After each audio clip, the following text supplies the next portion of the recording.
Halo teman-teman, perkenalkan nama saya Lisa Artika Puspita.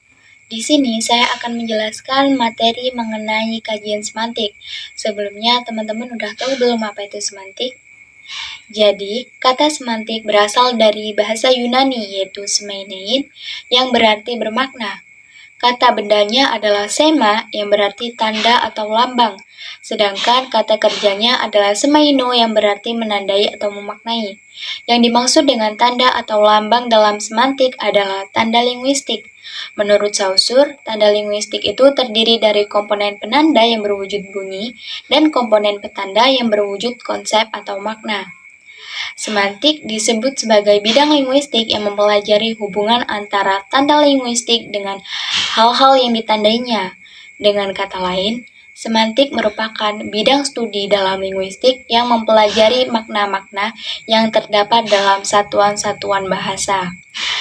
Kair menegaskan bahwa semantik memiliki kedudukan yang sama dengan fonologi, gramatika, sintaksis dalam satu kajian linguistik. Semantik tidak hanya mempelajari makna, melainkan perkembangan dan perubahan makna dari waktu ke waktu. Beberapa pengertian semantik menurut para ahli. Yang pertama menurut Lyons, semantik adalah ilmu tentang makna. Menurut Aminuddin, semantik adalah studi tentang makna. Menurut Kair, semantik adalah ilmu tentang makna atau tentang arti. Semantik merupakan salah satu dari 3 tataran analisis bahasa, yaitu fonologi, gramatikal, dan semantik. Menurut Pateda, semantik adalah subdisiplin linguistik yang membicarakan makna. Menurut Vehar, semantik menelaah teori makna atau teori arti, yakni cabang linguistik yang menyelidiki makna atau arti. Dan yang terakhir menurut Morris, semantik menelaah hubungan-hubungan tanda-tanda dengan objek-objek yang merupakan wadah penerapan tanda-tanda tersebut. Berdasarkan teori-teori tersebut, semua para ahli memiliki persamaan konsep tentang semantik, bahwa semantik adalah ilmu tentang makna bahasa. Semantik tidak hanya membahas kata-kata yang bermakna leksikal, tetapi juga membahas makna kata-kata yang tidak bermakna apabila tidak dirangkaikan dengan kata lain, seperti partikel atau kata bantu yang hanya memiliki makna gramatikal. Semantik memegang peranan penting dalam berkomunikasi, karena bahasa yang digunakan dalam berkomunikasi adalah menyampaikan sesuatu makna. Sebagai contohnya, seseorang menyampaikan ide dan pikiran terhadap lawan bicara, lalu lawan bicaranya bisa memahami apa yang disampaikan. Hal ini karena ia bisa menyerap makna yang disampaikan dengan baik. Secara teoretis, seorang guru atau calon guru bahasa harus mempelajari dengan sungguh-sungguh bahasa yang diajarkannya. Teori-teori semantik ini akan mencoba menolongnya memahami dengan lebih baik konsep-konsep bahasa yang akan diajarkannya. Sedangkan secara praktis, para calon guru ini akan memperoleh kemudahan bagi dirinya dalam mengajarkan bahasa itu kepada murid-muridnya. Baiklah, di sini saya akan melanjutkan materi yaitu mengenai jenis-jenis makna. Nah, jadi teman-teman, semantik itu merupakan suatu cabang ilmu linguistik yang mempelajari makna dalam bahasa. Mana dalam bahasa tersebut dapat diklarifikasikan berdasarkan beberapa kategori ya teman-teman. Yang pertama yaitu berdasarkan ada tidaknya referen. Makna terbagi menjadi 2 ya teman-teman. Yang pertama yaitu ada makna referensial dan juga makna non-referensial. Yang pertama yaitu makna referensial. Jadi makna referensial ini merujuk pada kata yang memiliki referen, yaitu objek atau konsep yang dapat diidentifikasi di dunia nyata. Nah, kira-kira apa ya teman-teman? Contohnya yaitu meja. Jadi meja ini menunjuk pada perabotan yang digunakan untuk meletakkan sebuah benda ya teman-teman. Yang kedua yaitu makna non-referensial. Nah teman-teman, jadi makna non-referensial ini merujuk pada kata yang tidak memiliki referen. Fungsinya lebih pada hubungan antar kata dalam kalimat. Contohnya yaitu kata tetapi. Dalam kalimat saya ingin pergi ke pantai, tetapi hujan turun. Tidak merujuk pada objek atau konsep di dunia nyata, melainkan berfungsi sebagai konjungsi pertentangan. Selanjutnya yaitu yang kedua, berdasarkan nilai rasa. Makna terbagi menjadi dua ya teman-teman. Yang pertama yaitu ada makna denotatif. Jadi makna denotatif ini merujuk pada makna lugas atau sesuai dengan referen, yaitu acuan sebenarnya dalam dunia nyata.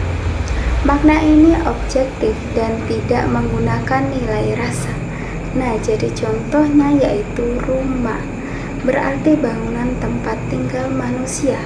Contoh yang kedua yaitu besar, berarti memiliki ukuran di atas rata-rata ya teman-teman. Yang kedua yaitu ada makna konotatif.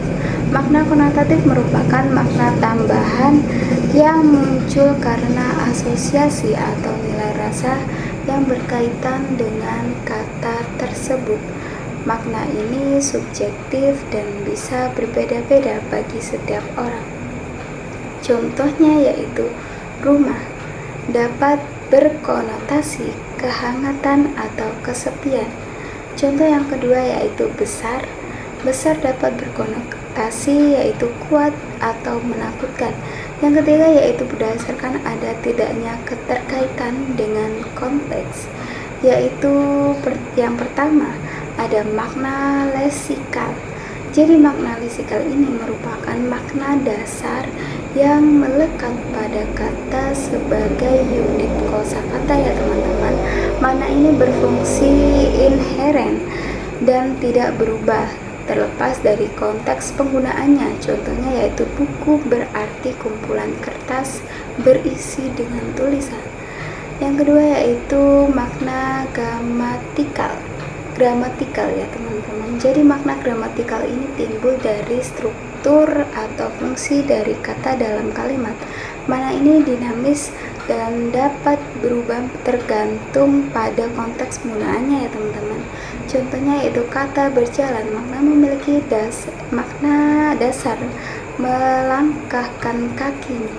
Namun dalam kalimat awan berjalan di langit, makna gramatikalnya yaitu berubah menjadi bergerak perlahan. Yang keempat yaitu berdasarkan ketetapan maknanya. Yang pertama yaitu ada makna kata ya teman-teman. Jadi makna kata ini adalah makna yang dimiliki kata secara umum ya teman-teman. Contohnya yaitu burung, berarti hewan bersayap yang dapat terbang. Yang kedua yaitu makna istilah. Makna istilah ini adalah makna yang memiliki kata dalam bidang ilmu tertentu. Contohnya yaitu burung dalam biologi dapat memiliki makna lebih spesifik seperti kelompok hewan vertebrata, berbulu, bersayap, dan bertelur ya teman-teman. Baiklah, saya akan melanjutkan materi dari rekan saya sebelumnya. Yang selanjutnya yaitu tentang relasi makna. Apa sih relasi makna? Jadi, relasi makna adalah hubungan makna yang terjalin antara dua kata atau lebih dalam suatu bahasa. Pemahaman tentang relasi makna menjadi penting dalam mempelajari bahasa, karena membantu kita memahami bagaimana kata-kata saling berhubungan dan bagaimana makna kata dapat berubah tergantung pada konteksnya. Ada beberapa jenis relasi makna yang umum dibahas dalam semantik. Yang pertama yaitu sinonim. Secara etimologi, kata sinonim berasal dari bahasa Yunani kuno, yaitu anomah yang berarti nama dan sin yang berarti dengan. Maka secara harfiah, kata sinonim berarti nama lain untuk benda atau hal yang sama. Sinonim adalah kata-kata yang memiliki makna yang hampir identik atau hampir sama. Contohnya adalah kata cantik dan rupawan, kata cepat dan kata sigap. Dan sinonim tidak hanya terjadi pada kata, tetapi bisa terjadi dalam satuan bahasa lainnya, seperti morfem bebas dengan morfem terikat, kata dengan kata, kata dengan frase, frase dengan frase, dan kalimat dengan kalimat. Selanjutnya yaitu antonim. Antonim berasal dari kata Yunani kuno yaitu anoma yang berarti nama dan anti yang berarti melawan. Secara harfiah, antonim berarti nama lain untuk benda lain pula. Antonim adalah kata-kata yang memiliki makna yang berlawanan. Antonim terdapat pada semua tataran bahasa, tataran morfem, tataran kata, tataran frase, dan tataran kalimat. Contohnya, kata besar dan kecil, kata cantik dan jelek, kata cepat dan lambat. Yang selanjutnya yaitu hiponim dan hipermim. Hiponim adalah kata yang memiliki makna yang lebih khusus daripada kata lain yang lebih umum. Contohnya adalah kata mawar adalah hipomim dari bunga, sedangkan kucing adalah hipomim dari hewan. Meja adalah hipomim dari perabotan. Selanjutnya hipermim. Hipermim adalah kata yang memiliki makna yang lebih umum daripada kata yang lebih khusus.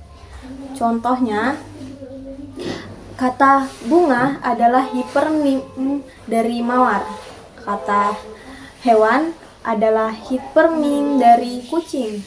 Kata perabotan adalah hipermim dari meja. Selanjutnya yaitu polisemi. Polisemi lazim diartikan sebagai satuan bahasa, terutama kata bisa juga frasa yang memiliki makna yang lebih dari satu. Menurut pembicaraan terlebih dahulu, setiap kata hanya memiliki satu makna, yakni yang disebut makna leksikal dan makna yang sesuai dengan referensinya. Yang selanjutnya yaitu polisemi. Polisemi adalah kata yang memiliki lebih dari satu makna. Contohnya, kata daun dapat berarti bagian dari tumbuhan, lembaran kertas, atau bagian pintu. Selanjutnya, kata-kata polisemi memiliki makna yang berbeda tergantung pada konteksnya. Dan selanjutnya ada homonim. Homonim adalah kata-kata yang memiliki bentuk yang sama, ejaan atau bunyinya, tetapi maknanya berbeda. Contohnya, ada kata bank dapat berarti tempat penitipan uang atau dapat juga berarti tepi sungai. Kata selanjutnya yaitu bakat, dapat berarti kemampuan atau benda yang digunakan untuk menulis kata-kata homonim dapat membingungkan pemahaman kita tentang suatu kalimat jika tidak diinterpretasikan dengan tepat. Sekian, itulah materi dari saya.